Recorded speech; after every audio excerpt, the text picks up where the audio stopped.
Hello YouTube, Zero G here. I'm just here to expose the misinformation being put forth by Jay's 2 cents on his channel, where he's claiming a whole bunch of false things about the NVIDIA RTX 4070 graphics card, including misleading benchmarks and other bad information. For example, he criticizes the 4070 as being 25% of a difference, whatever that even means, to the 4070 Ti, a performance difference that, by the way, he himself has quantified. He says that this is bad, I guess, because there was a 10% difference between the 3070 and 3070 Ti, and the 3070 Ti was clearly a mid-cycle refresh of the 3070, just like the 1070 Ti was a mid-cycle refresh of the 1070, and the 2070 Ti was a mid-cycle refresh of the 2070. But we clearly know that the 4070 Ti was not a mid-cycle refresh of the 4070.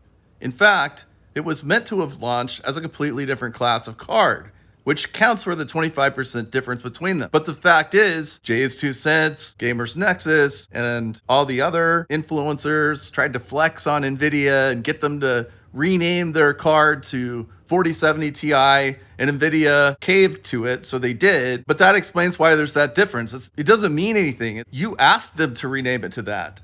The other thing that he does that's incredibly dishonest is he's showing you these benchmarks with DLSS turned off, when we know that the primary advantage of a 4070 over a 3080 or over an AMD card is all of its tensor cores. That's where most of the new improvements have been made in the Ada Lovelace architecture, is in the AI-based features like DLSS 3. That's why you buy that card, is to have those things turned on and have it be awesome and get like way more frames per second out of it.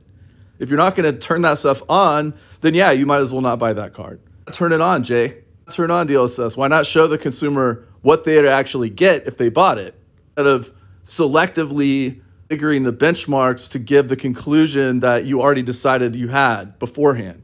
Furthermore, he claims that this gap right here of between 163 frames per second on a 4070 FE and 198 frames per second on a 4070 Ti tough, that's slightly overclocked, that's too much of a gap, and it's this huge gap, and that's bad, and that's why reviewers are saying this is a bad card. Well, look, the 4070 Ti, which costs $799, that's a 33% more than a 4070. But according to your own benchmark here, the 4070 Ti is only 21% better, even when the 4070 is at base clock and the 4070 Ti is slightly overclocked. So actually, by your argument, the 4070 Ti is the worst deal.